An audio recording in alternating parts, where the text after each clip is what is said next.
Hi, I'm Rebecca Beneteau. And I'm Trevor Jones, and we are your sex, kink, and intimacy coaches. And we want to help you fully embrace and embody your sexual authenticity. Our company is called Pleasure Evolution because we know that when you create a life that pleases you and relationships that gratify you, you will be more productive, prosperous, and happy. We are the world's foremost authorities on authentic sexuality. We lead workshops and see individuals, couples, and groups over Skype and in person here in Asheville, North Carolina. And we travel with our workshops all up and down the East Coast to Canada and coming in the spring, Costa Rica.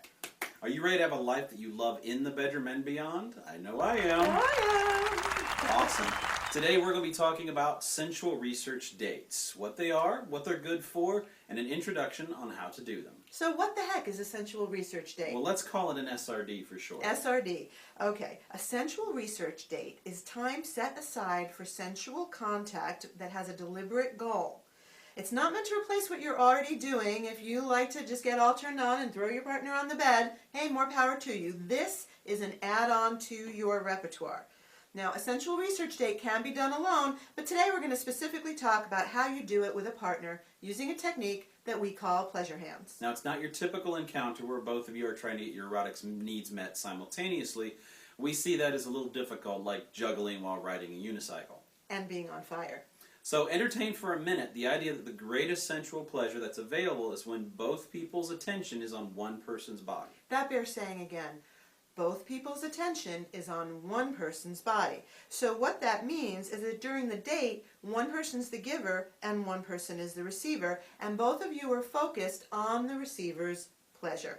Now, this can be any type of attention, but today we're specifically speaking the technique we call pleasure hands. And it's exactly what it sounds like, building arousal in another person using your hands. Now, an SRD has an objective, which could be orgasm, but it doesn't have to be. In fact, the technique we're going to be talking about can leave you very satisfied without the traditional climax. So you might be thinking to yourself, well, I already have a pretty good sex life, or even a great sex life, or a mediocre sex life. Why have sensual research dates? Well, I'll tell you my personal experience. After spending years chasing orgasm through vaginal penetration, I was introduced to the idea of a research date.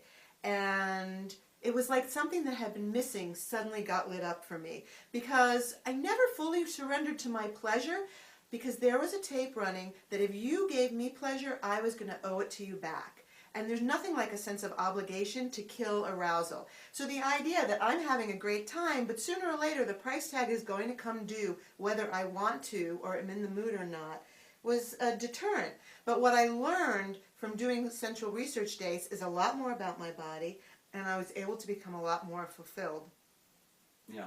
For myself, practicing SRDs gave me a greater understanding of receiving pleasure through giving. By being the instrument of my partner's pleasure, I got a sense of satisfaction that's independent of my own body. So it increased my desire, acted as foreplay for my own sexuality, and helped build a bond between my partner and I. You know, another thing that we've seen with clients is that this is an excellent technique for men who are suffering from either erectile insufficiency or premature ejaculation. Because when you do a sensual research date, an erect penis is not a requirement. There's a lot of pleasure to be had there, and being relieved of the performance anxiety is very helpful. Learning to receive pleasure that is not driven by the goal of ejaculation will expand your repertoire, and it can also lessen performance anxiety, which is one of the primary causes of erectile dysfunctions. Regular sensual research dates makes me happier and more fulfilled. And we've all heard the saying, if mama ain't happy, nobody's happy. So entertain the idea that learning how to do pleasure hands on a woman, guys, will leave you with a happy and fulfilled woman by your side. And as a woman, learning how to give this kind of pleasure to your man is an amazing gift for him, for both of you. It's also really connecting. We know. The communication techniques employed during SRDs have become the cornerstone of how we relate to other people. We're often asked, in fact, how the two of you get together. The short answer is a pleasure hands date. The long answer is I was seeing a couple of her friends, and she was seeing one of mine. And I sensed in him a kindred spirit, i.e., intellectual sex geek and sexual athlete. And I asked him if he would do some sensual research with me, and he didn't know what I meant, so I told him I had two objectives. One was to increase my orgasmic capacity, and the other was to connect to the divine through sex. He was very brave. He agreed. The first date, I was the giver, and the second date, I trained him in how to be a giver and do pleasure hands on me. Now, the message here is that your research partner doesn't have to be someone that you're already romantically involved with. It doesn't even have to be someone that you're particularly attracted to. Although that wasn't the case with us. Right, it was a big bonus. Because doing it and giving each other so much pleasure, we actually began to love each other and became lovers and business partners. Speaking of which, let's get down to business, or let's get down to pleasure, the business of pleasure. All right, so now it's time to set up your SRD. First thing, of course, is date, time, and place. And believe me, anticipation is a powerful aphrodisiac. Next, how long will your SRD last? We recommend between 20 and 30 minutes. Use a timer. Try to keep yourselves inside this time limit.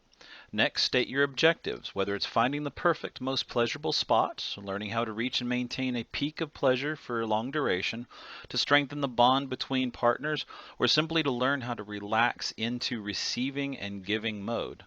And then, of course, who's going to be the giver and who's going to be the receiver.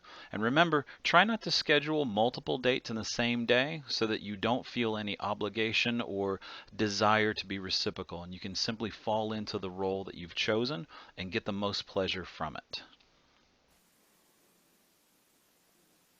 Okay, so you got the date, you got the length, you got the objective, you know who's the giver or the receiver, you're ready. Here's how we like to set up the space. First of all, you're going to need a towel for the receiver to lay on. You're going to want your trusty lube. We like coconut oil, but you can also use any other kind of lube that you enjoy.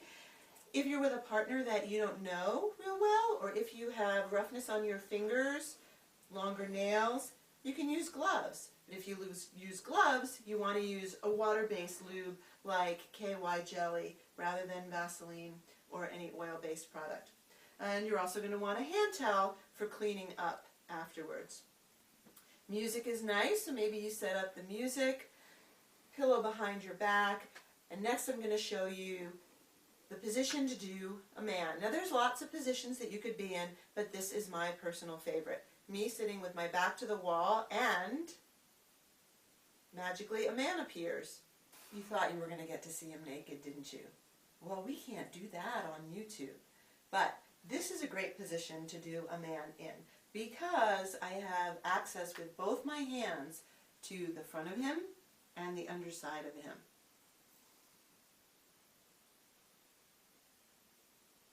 How you doing there, hon? All right.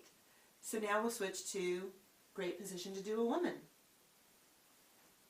And now the position for doing a woman. In this case, I find it easiest to have the woman draped, depending on if you're left or right-handed, or whether her head would be to your right or to your left. You may need to experiment a couple times to make sure. As always, you want your back supported.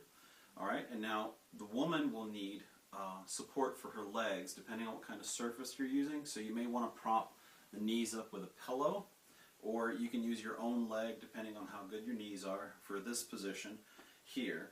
A towel for cleanup, as usual, can also beforehand be used as padding on her thigh for your own hand, so you don't end up digging your elbow into her thigh.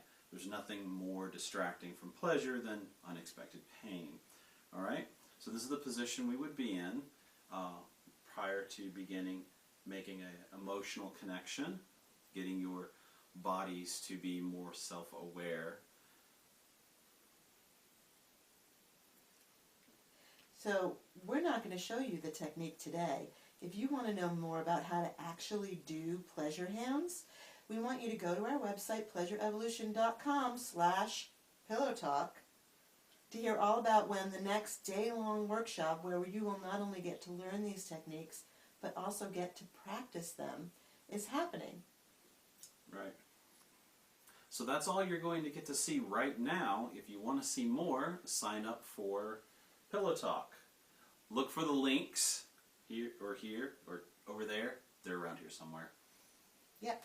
We'll be doing a full hour-long free webinar on December 8th of 2016 where you can learn a lot more about the communication technique. And if you want to see the actual how you get your hands on someone else, that's going to be covered in our day-long workshop, Pillow Talk, The Art of Sexual Communication. And you can find that on the website here.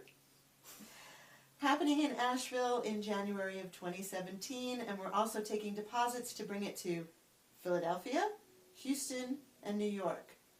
So until then, pleasure evolutionaries, may the pleasure be yours.